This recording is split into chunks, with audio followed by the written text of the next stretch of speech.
امثال دوسرا باب۔ اے میرے بیٹے،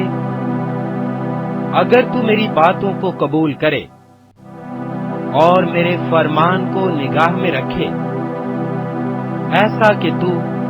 حکمت کی طرف کان لگائے اور فہم سے دل لگائے، بلکہ اگر تو عقل کو پکارے اور فہم کے لیے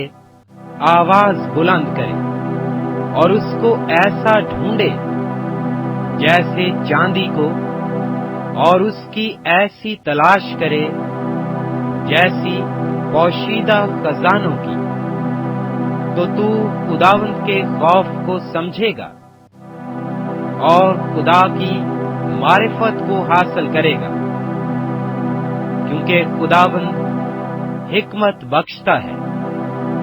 علم و فہم اسی کے منہ سے نکلتے ہیں، اور راست بازوں کے لیے مدد تیار رکھتا ہے، اور راست رو کے لیے سپر ہے، تاکہ وہ عدل کی راہوں کی نگہبانی کرے اور اپنے مقدسوں کی راہ کو محفوظ رکھے۔ تب تو صداقت اور عدل اور راستی کو، بلکہ ہر ایک اچھی راہ کو سمجھے گا، کیونکہ حکمت تیرے دل میں داخل ہوگی اور علم تیری جان کو مرغوب ہوگا، تمیز تیری نگہبان ہوگی، فہم تیری حفاظت کرے گا، تاکہ تجھے شریر کی راہ سے اور کج گو سے بچائیں، جو راست بازی کی راہ کو ترک کرتے ہیں، تاکہ تاریکی کی راہوں میں چلیں، جو بدکاری سے خوش ہوتے ہیں اور شرارت کی کجروی میں خوش رہتے ہیں،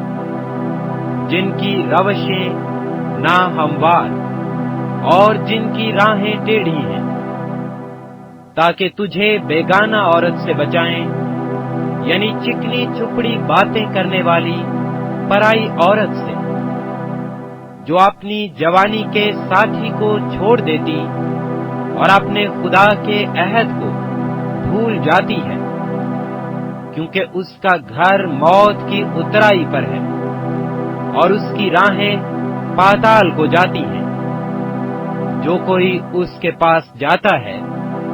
واپس نہیں آتا اور زندگی کی راہوں تک نہیں پہنچتا، تاکہ تو نیکوں کی راہ پر چلے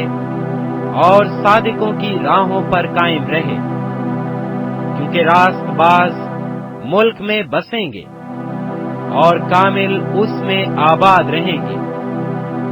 لیکن شریر زمین پر سے کاٹ ڈالے جائیں گے اور دغا باز